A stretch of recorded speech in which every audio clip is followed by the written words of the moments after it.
Sa iba pang balita, drum-drum na mga gamit sa paggawa po ng shabu ang nasamsam naman ng mga otoridad mula sa isang apartment sa lungsod ng San Juan. At may ulat on the spot si John Consulta. John? Tony, sa bisa ng isang search warrant pinasok ng mga tauhan ng NBI Task Force on Anti-Illegal Drugs ang isang apartment sa 190B Wilson Street, San Juan City. Mabilis namang pumwesto ang blocking force sa dulo ng kalsada. Sa garahe nakaparada ang isang van na umano'y ginagamit ng sindikato sa kanilang operasyon. Kinailangan namin maglagay ng face mask dahil sa masangsang na amoy na nanggagaling sa loob ng unit. Nang simulan ang inspeksyon, bumuwad na ang drum-drum na iniinalang precursor o raw materials na ginagamit sa paggawa ng shabu. Wala nang inabutan na tao sa naturang imbakan ng kemikal.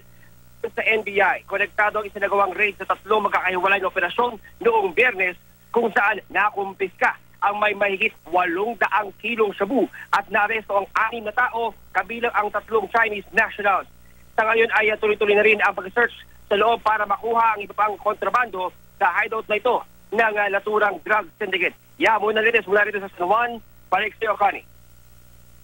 John, hindi ba nagtataka yung mga kapitbahay bilang ito'y isang apartment nasa residential area? Wala ba silang naaamoy ng mga chemical kaya mula dyan? Alam mo, katapos lang nating makausap yung mismong katabing bahay nitong apartment na ito.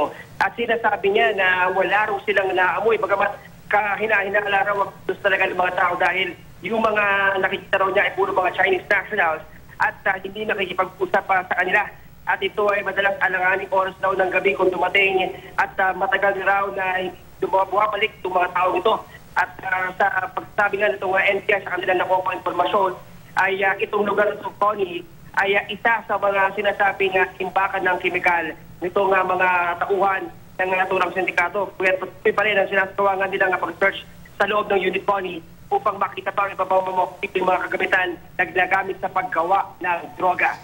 John, para lamang mas maintindihan ng ating mga manonood, kasi syempre nakikita natin yung mga otoridad naka-face mask sila. Pero sinasabi naman nung mga kapitbahay dyan, wala silang naaamoy. So ikaw ba, pagpasok mo dyan, ano ba yung feel ng lugar? Meron ba talagang amoy na chemical? O kailangan talagang pumasok ka para maamoy mo? Ito sa area, Connie, kinailangan mo muna mong pumasok sa loob ang pumaamoy talaga. Nakalagay sa loob ng mga plastic drums itong mga chemical. At nakasilid pa doon sa ilalim ng isang drawer, para mga cabinet ito. At doon sa labas, Connie, sa immediate vicinity, ay wala kang maamoy . At pero doon pagpasok mo sa mismong bungan pa lang, doon na mga talagang matangsangang amoy. Kailangan mo talaga magsuot ng face mask para makatagal sa loob. At sinasabi dito ng NBI, Connie, ay maingat nga itong ginagawa ng sindikato at meron silang kaparaan para hindi ma-expose yung kanilang trabaho. At sinasabi ng NBI Task Force on Anti-Illegal Drugs, Connie, ay inabot na ng ilang buwan yung kanilang pagmamanman para talagang makita, Connie, itong bahag ng operasyon ng sindikato na sinasabi nga nila. Konektado ito, Connie, doon sa nangyaring operation last Friday kung saan 3 yung sabay-sabay na sinalakay ng NBI. Yung isa, in-intercept ng sasakyan na naglalaman ng may 100 kilo ng shabu.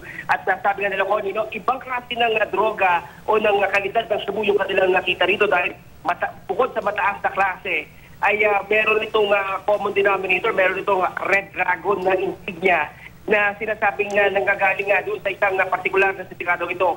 At ito ang nais tumbukin ng NBI ang mga personalidad na nasa likod ng naturang sindikato. John, gaano katagal na raw nangungupahan dyan sa apartment na yan, yung mga Chinese nationals? At saka as we speak, nasaan na sila at anong magiging kakaharapin nilang kaso? Nako, Connie, ang initial na impormasyon na nakuha natin dito, taon na raw.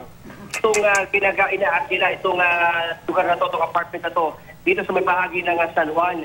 At sinasabi rin nila na paiba-iba yung mukha, paiba-iba yung mga sakyang ginagamit ng mga taong pumapasok at naglalabas ng mga kung ano-ano mga gamit. At meron silang isang van dito, Connie, isang urban van, kung saan yung nakaparada ito ngayon dito sa loob. At wala na itong upuan sa loob ng van na to. At ginagamit na ito, Connie, heavily tinted. Ito ginagamit sa mga ginagamit ng sindikato para ibiyahe itong mga precursors na to. At ito yung stopover nga nila, dito nila ini-impact yung mga chemical bago nila kunin, para dalhin sa kanilang iba pang mga lugar kung saan binubuo itong illegal na droga, Connie. Maraming salamat sa iyong update, John Consulta.